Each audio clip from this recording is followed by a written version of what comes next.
क्या आप बेडरूम में धार्मिक पुस्तकें रखते हैं? क्या आप बेडरूम में इलेक्ट्रॉनिक गैजेट्स रखते हैं? या क्या आप बेडरूम में जूते चप्पल लेकर आते हैं? तो जानिए इसका आपके रिश्तों पर क्या असर होगा, ये पंडित जी आपको बताएंगे। बताएं पंडित जी। देखिए, बेडरूम का मतलब होता है शयन कक्ष।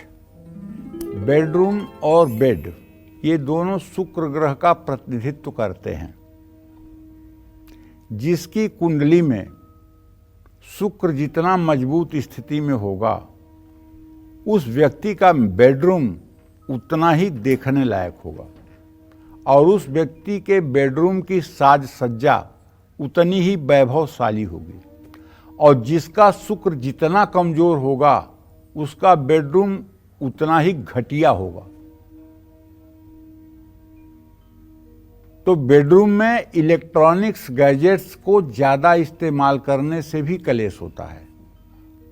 इलेक्ट्रॉनिक गैजेट्स राहु को बढ़ावा देते हैं और परिवार की शांति को भंग करते हैं। शुक्र और राहु का एक साथ होना हमेशा कलेश को बढ़ाता है और ख़ास करके ये देखा गया है कि ऐसी युति जो है दाम्पत्य जीवन में खलल डालती है। बेडरूम में देवी देवताओं की तस्वीर भी रिश्तों में कड़वाहट लाती है।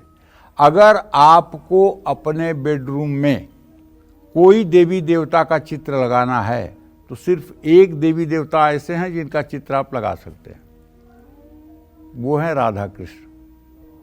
आप उनका चित्र अपने बेडरूम की पूर्वी दीवार पे भी लगा लीजिए, उत्तरी दीवार पे भी लगा लीजिए, कोई बुरा प्रभाव नहीं पड़ेगा, क्योंकि वो कण कण में है। कहूँ कहाँ जहाँ प्रभु नाही। आपके तस्वीर लगाने से वो वहाँ नहीं आएंगे, वहाँ वो पहले से भी हैं। और इस दुनिया का ऐसा कोई कण नहीं है जहाँ वो ना हो, हर जगह वो हैं। राधा कृष्ण को देखने से आप पति पत्नी के मन में शीतलता आएगी और यदि कोई कड़वाहट भी होगी तो वो बाहर निकल जाएगी।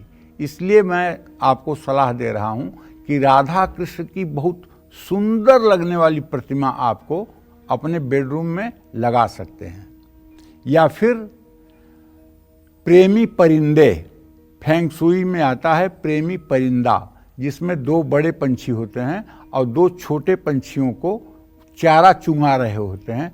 ऐसा चित्र प्रेमी परिंदों का ये उत्तर दिशा की दीवार पे आप लगा दीजिए। इससे भी आप अपने बच्चों से और अपने पत्नी से, अपने पति से बहुत अच्छा सामंजस्य बनाकर चलेंगे।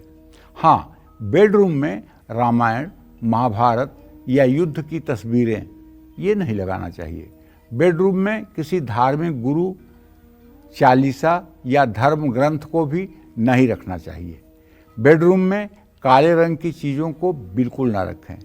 बेड की लकड़ी पर काले रंग का पेंट बिल्कुल न करवाएं।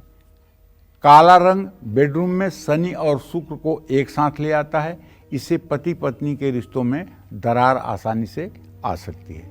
बेडरूम में भूल करके भी ताजमहल की तस्वीर मत लगाइएगा, क्योंकि ताजमहल कब्रगाह है।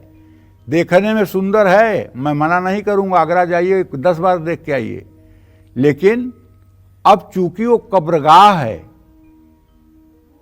किसी का शव दफनाया गया है वहां, इसलिए वो चित्र अगर आपके घर में रहेगा, आपके बेडरूम में रहेगा तो अशुभ करेगा।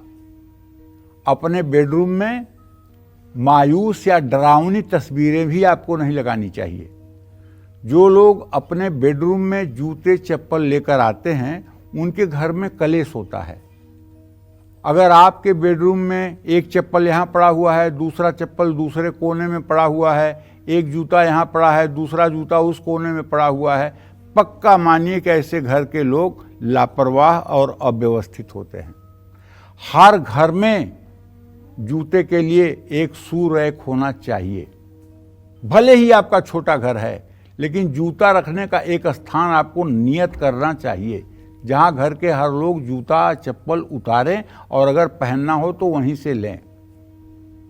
और एक बात और ध्यान देना है कि आप अपने सोने के लिए जो बेड का इस्तेमाल करते हैं वो लकड़ी का ही होना चाहिए। किसी भी मेटल या किसी भी धातु का या लोहे का नहीं होना चाहिए, नहीं तो ये क्लेश का कारण बनेगा। और बेड को कभी भी बेडरूम की दीवार से सटा कर न रखें। कम से कम 6 इंच का डिस्टेंस जरूर रखें। बेड पर 2 या 3 से ज़्यादा तकिए नहीं रखना चाहिए। ये बात भी ध्यान देने योग्य है। जय मां विंध्यवासिनी।